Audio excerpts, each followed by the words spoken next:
ho, ho, ho! Hi, our story today is called Spring Changes. The most recent lockdown has brought several changes to the Enchanted Garden. While the elves were off helping Santa deliver a satisfactory Christmas, a band of carefree souls had slipped through the back garden gate and set up a ramshackle camp across the bay from the elves' exclusive and manicured estate castles. They had put up a Renaissance fair, and it was a going concern by the time the shocked elves returned for their much-needed spring rest. They were beyond outraged. The vitriol flew so fast and furiously that Mayor Tandy was quickly swamped with complaints about open fires and trash piling up and singing at night around the communal campfire, guest parking, etc., until she threw up her hands in dismay. She finally decided that the situation was so out of control that she would have to open a department of elf complaints at Toad Hall. She gamely tried to oversee the problem for most of a week, but it took the majority of her time and left her so exhausted that she asked Butch to mediate the endless litany of problems presented by the irritable elves. Butch looked into the stack of issues and decided to turn over the daily operations of the pub to a manager and began a new chapter in her life as a garden official. That was another change. Toad Hall had been remodeled and become a center for garden businesses of all kinds. There was a post office, both local and foreign, a parks and recreations building, a wand registry. After that unfortunate incident with young Oomph, all wands had to have their powers registered before the owner was 6 years old. A wedding and birth certificates building, a library, a human disguises shop, a creature registry, a scrolls and parchment shop, a bank, and the mayor's office, of course. The contemplation garden had been allowed to stay in place. Possibly the biggest change to the garden was the proliferation of little ones about. Butch and Kittery had started it and were responsible for the largest share of the new ones, but by no means were they the only ones. Truff and Laylee had finally wed and had a rather large offspring. Poor Laylee. 2 of the fairy professors had had children over the winter break, and in a surprise that no one saw coming, Half Pint and Bixie announced their nuptials and promptly produced twin baby gnomes. Half Pint seemed to be walking a little taller these days, but as a traditionalist, he steadfastly refused to move into Bixie's rather outrageous home. He insisted that no self-respecting gnome lived in a house with a roof like that. Thank you very much. Still, they seemed happy enough, and their twins were adorable. They were discussing building a new home for their growing family, but the design of said home was a source of epically heated discussions. A betting pool had begun at the pub around the likelihood of them ever actually living in the same house. The bulk of the new crop of little ones were knights. That would be half gnome, half sprite. Butch and Kittery had leapt into parenting with an abandon rarely seen in the garden. Since there were no other sprites in the area, and this was the first sprite-gnome pairing, no one knew much about how they reproduced, so finding out that Kittery's gestation period was only 5 weeks caught everyone by surprise. Butch hadn't even started painting the nursery when suddenly there were 4 little knights giggling at her feet. And here's a few of the other unknown things. They came in bunches, they didn't cry, they giggled, and they were mobile within hours of birth. Poor Kittery was flat on her back recovering from the delivery while Butch was chasing 4 giggling babies all over the house, which of course hadn't been baby-proofed yet because they thought they had months to get that done. A frantic call for help went out garden-wide, and soon a relative peace was achieved. Friends and neighbors each held a little one while Butch, Fergus, Truff, and Groot rounded up some spare cribs from the garden. Tandy had several tucked deep in her hobbit hole. There was hardly room to walk in what had once been a spacious home by the time all the gear was situated. But there was no hope for it. Suddenly, they were a family of 6. Their pet Curl was traumatized and spent the day hiding under the bed. No amount of coaxing would convince him that it was safe to come out. Garden life returned to a new normal slowly for all but the new family of knights and, of course, the irritated elves. The Renaissance Fair continued to do a brisk business, much to the consternation of the elves, who persisted in lodging never-ending complaints on poor Butch's desk. After a day of fending off the fractious elves, Butch would head home to the chaos. The knights were growing at an alarming rate, and keeping up with the 4 of them was frankly impossible. Their beloved pet Curl had taken to spending a lot of time at Bouncy's house next door, as it was ever so much calmer there. Their once peaceful home was in a constant state of uproar, with giggling, racing, jumping toddler knights everywhere at once. They never slept, and rarely even sat down. They seemed to have boundless energy and were into everything. The new garden school could not open fast enough for Butch and Kitty. Fairly Schooled was under construction and would open in the spring, just weeks away now. There would be a preschool, a kindergarten, a 1st through 5th grade, a middle school, and a high school, all on the same campus, surrounding a playground. Groot had been selected as the architect, and Fergus was overseeing the construction. So what could go wrong? The baby knights were only 6 months old, but Kitty had pleaded with Tandy and the school principal to allow them into the preschool. She had a decent argument, since they were already potty trained and had been feeding themselves solid food for a couple of weeks now. Their growth rates were off the all-known charts. Several of them were forming words, to say nothing of the pranks and the involved games. The mayor and the principal had conferred and relented that the knights would be admitted to this year's opening class at the preschool. There was often confusion when it came to addressing an individual knight, as they were identical in an appearance. They took delight in tricking adults by switching clothes and calling each other by the other's names. It was one of their favorite games, and the teachers were not looking forward to trying to tell them apart. Figuring out who was who wasn't easy for anyone but Kelpie, the pet Curl, and of course Kitty. Even Butch could get tripped up on occasion. They looked identical and were inseparable, always running and rolling about together, so that unique traits and personalities hadn't appeared in any significant way. This worried their parents slightly, but they were still so young. When they tried to pick up just one for some individual time, they were inundated by the others in a group hug. How the school was going to deal with Britain, Frapp, Tuco, and Dappy was going to prove interesting indeed. That day was rapidly approaching, as was the annual Easter festival. Now that the identity of the Easter rabbit had been sorted, and the garden residents were no longer terrified by his distribution of colored eggs, things were considerably more festive.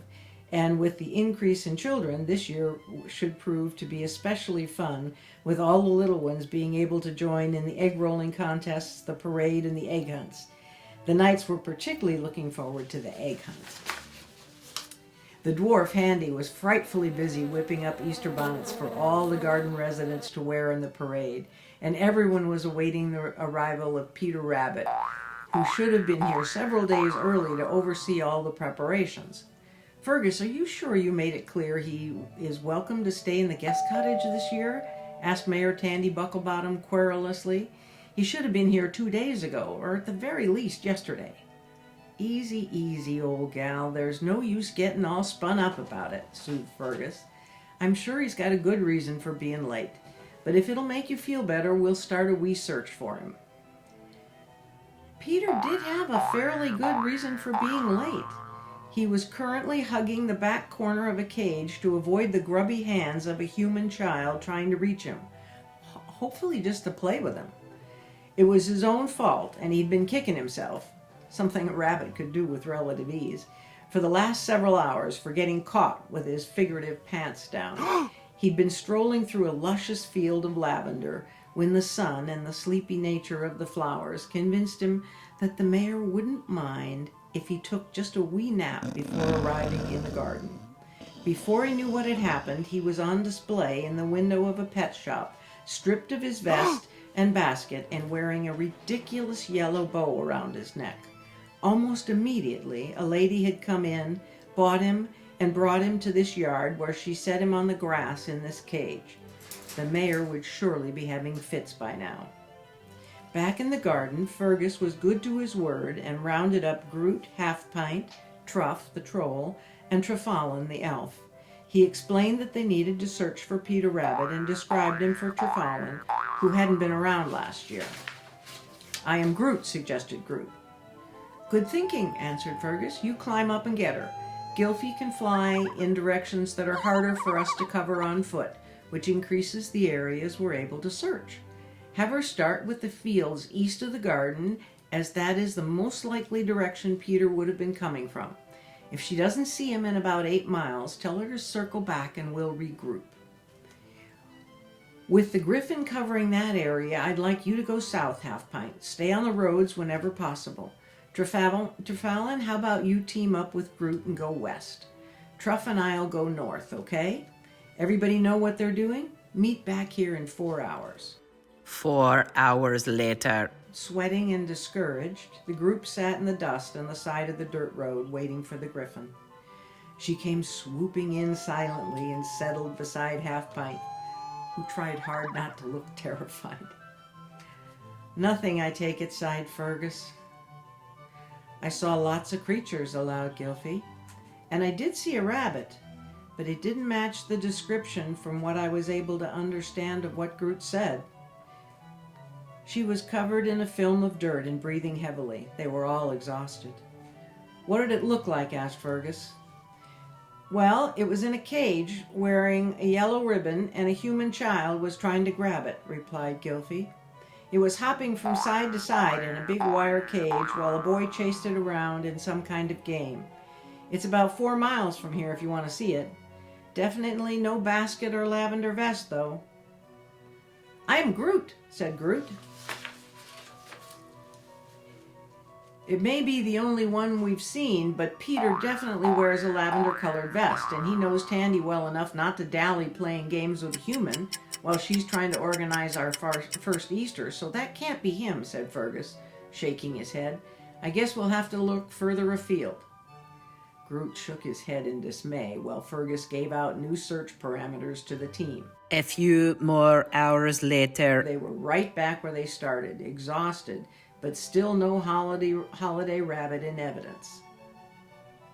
"Hey, Hobbit, how are you ever going to explain this to Tandy? We've spent the entire day looking and still no rabbit.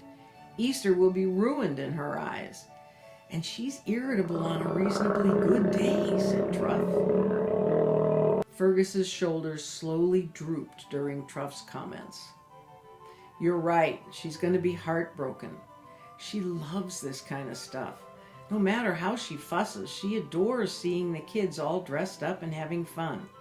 And now it's ruined. No Peter Rabbit, no parade, no colored eggs, no candies, no egg hunts. All because we can't find one stupid white rabbit in a brightly colored vest, carrying a basket of colored eggs and treats. You'd think he would stand out for miles." "I am Groot," insisted Groot. "Okay, that's the last time I'm going to listen to that. You've been making that point for hours now. Gylfie, will you please show me the boy's pet rabbit so I can get Groot off my back once and for all?" asked Fergus irritably. He jumped on Gylfie's back none too gently. "Then we'll have to get back to the garden and face the music when we tell the mayor that we can't find the blasted rabbit. Maybe there'll be something we can salvage out of this holiday," muttered Fergus as they vaulted skyward. The rest of the search party agreed that they didn't want to arrive back at the garden before Fergus because nobody wanted any part of answering Tandy's questions. So they all found soft, grassy spots to settle in and await developments. The Griffin and the Hobbit made exceptionally good time and circled over the grassy area where Gylfie had seen the cage. Sure enough, there was a rabbit in a cage, although the boy was nowhere to be seen. Fergus and Gylfie landed nearby so that he could sneak closer for a good look. The rabbit caught sight of Fergus as he peeked out from behind a lavender bush, and he whispered urgently, "Fergus, man, am I happy to see you. Get me out of here before that human child comes back. I'm begging you." "Peter Rabbit, is it really you?" asked an astonished Fergus. "Of course it's me," shot back Peter. "Now get me out of here." Fergus ran over the cage and tried to reach the latch, but it was too high. He jumped up, but it was still out of his reach. Peter was hopping around anxiously in the cage, urging the rabbit to hurry. Fergus gave a low whistle, and Gylfie glided silently in. The rabbit's eyes got very large, but Fergus reassured him that Gylfie was a friend. He explained what he needed, and Gylfie lowered her head near the cage so that Fergus could climb up and reach the latch. He quickly had it open, and Peter was freed. They scurried out of the yard and convinced the rabbit to trust the griffin enough to ride on her back so they could swiftly rejoin the search party. They swooped down to the spot where the pet owner had first caught Peter and retrieved his basket and vest. They took a minute to get him cleaned up and dressed. His dignity would take a bit longer to regain, but at least his color was returning. He told them of his capture by the pet store and his ordeal at the hands of the human boy. He quite flatly refused another ride on Gylfie's back any further, so they opted for a stately, if somewhat strange, stroll back to the garden. Possibly it's enough that when they returned, they were greeted by all as heroes, and the Easter festivities began without incident. The parade was lovely, with Handy's hats gathering much praise and attention. The egg roll down the hill by the Sweet Dreams Hotel was great fun, and not nearly as messy as predicted by the elves. If only that could be said of the egg hunt. The knights had had a secret meeting prior to the hunt. They decided to pool their resources to score the most eggs so that they could win the prize given to the little one who found the largest number. They would simply dump all the eggs into one basket and then share the prize. They started with a 4-to-1 advantage, but they were uber competitive, so they wanted to shade that even more. As the hunt began, they divided into teams. One team saw Half-Pint's twin gnomes about to score 2 eggs. They quickly approached and drew them away with comments about how cute their Easter bonnets were. While they were admiring, the other 2 slipped in and secured their eggs. Another gambit was to direct little ones into areas where they'd already found all the eggs. If those tactics weren't enough, they were lightning fast. They streaked around the garden, snatching eggs right and left, often mere seconds before another hand was about to pick it up.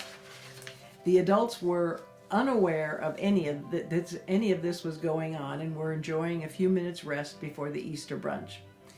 Kitri was sipping a mimosa and listening to Tandy expound on how to knead pastry dough when she felt a small shiver of dread run up her spine. She leaned over to whisper to Butch that something was amiss.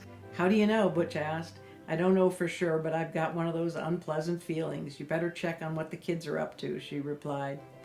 Butch knew better than to question Kitri's gut feelings, so she excused herself and went to find the little ones. She watched in dismay as Dappy used Frapp's back to somersault over Truff's large son and score an egg that he had been about to pick up. She called an immediate halt to their egg hunt and gathered the 4 of them.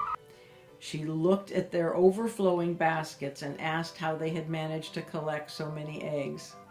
4 large sets of innocent eyes gazed back at her. "We found them, Mommy," came the rehearsed reply in unison. A quick assessment of others' baskets and the looks that they were shooting at the quadruplets cemented Butch's assessment of the situation. "Well, it's wonderful to be clever and fast and work as a team. It's not wonderful when you use those things to take advantage of others. Do you think that Half-Pint's twins or Truff's son or any of the others think better of you after this? Is winning the prize more important than having friends?" For a tense moment, Butch was worried that she had overplayed her hand and that they would pick the wonderful prize, but the kids finally agreed that having friends was more important and said they were sorry for all the tricks they had played during the egg hunt.